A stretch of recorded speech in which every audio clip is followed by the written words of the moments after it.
તો આજે આપણે જાણીશું કે ગુજરાતમાંથી અયોધ્યા જવા કેટલી ટ્રેનો છે અને તે ટ્રેન ક્યારે ઉપડશે તેમજ તેનું ભાડું શું છે।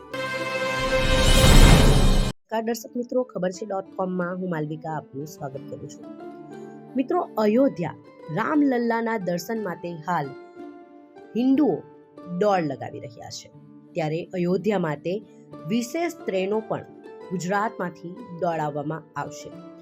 તો આજે આપણે જાણીશું કે ગુજરાતમાંથી અયોધ્યા જવા કેટલી ટ્રેનો છે અને તે ટ્રેન ક્યારે ઉપડશે તેમજ તેનું ભાડું શું છે।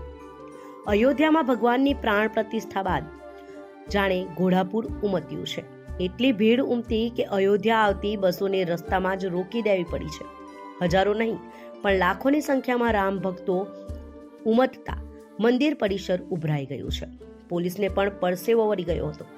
જો તમે પણ અયોધ્યા જવા માટે વિચાર કરી રહ્યા છો તો ભારતીય રેલવેએ ટ્રેનનો કાફલો ગુજરાત માટે ખડકી દીધો છે। ટ્રેનની સાથે ફ્લાઇટની પણ સુવિધા ગુજરાતને મળી છે।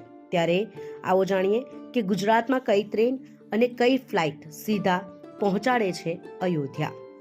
જો તમે પણ પ્રભુ રામના દર્શન કરવા માટે અયોધ્યા જવાની તૈયારી કરી રહ્યા છો તો તમારા માટે ભારતીય રેલવેએ અનેક ટ્રેનોની સુવિધા શરૂ કરી દીધી છે।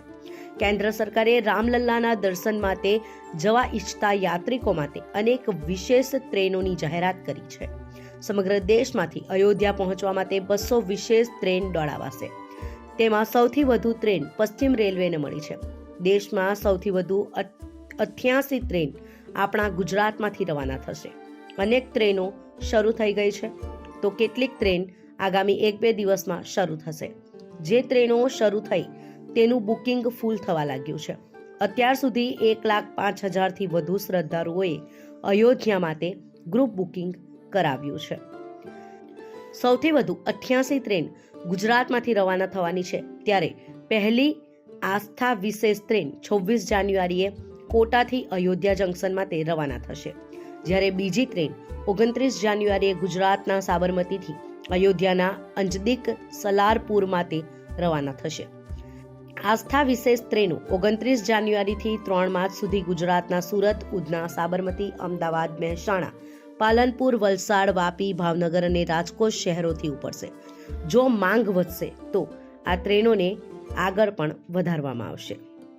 વિશેષ આસ્થા ટ્રેનમાં હાલ માત્ર ગ્રુપ બુકિંગ થઈ રહ્યું છે, એટલે કે વિવિધ ગ્રુપ તરફથી પહેલા જ માંગ કરાઈ હતી અને તે પ્રમાણે ટ્રેનોની યાદી તૈયાર કરાઈ છે।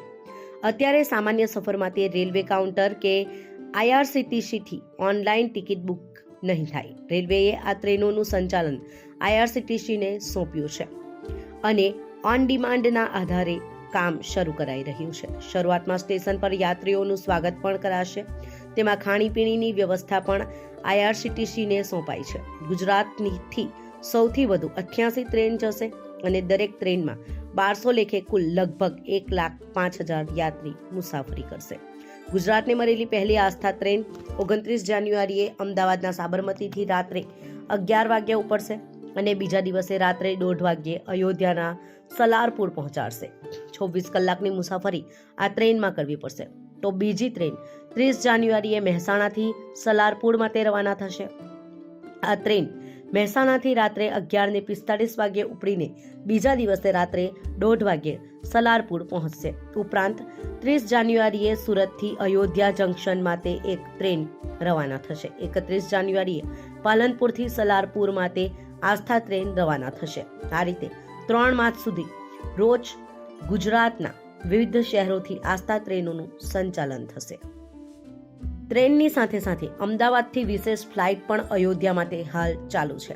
અમદાવાદથી સ્પાઇસજેટ અને ઇન્ડિયો એરલાઇન્સની 2 ફ્લાઇટ અયોધ્યા પહોંચાડી રહી છે।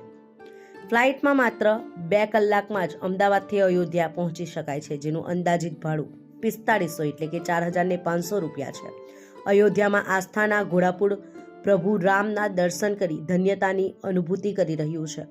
હજુ પણ લાખો ભક્તો પ્રભુ રામના દર્શન માટે તલપાપડ છે। તેને જોતા કેન્દ્ર સરકારે ટ્રેનોની સંખ્યા વધારી દીધી છે, તો ફ્લાઇટની સેવામાં પણ વધારો કરાયો છે।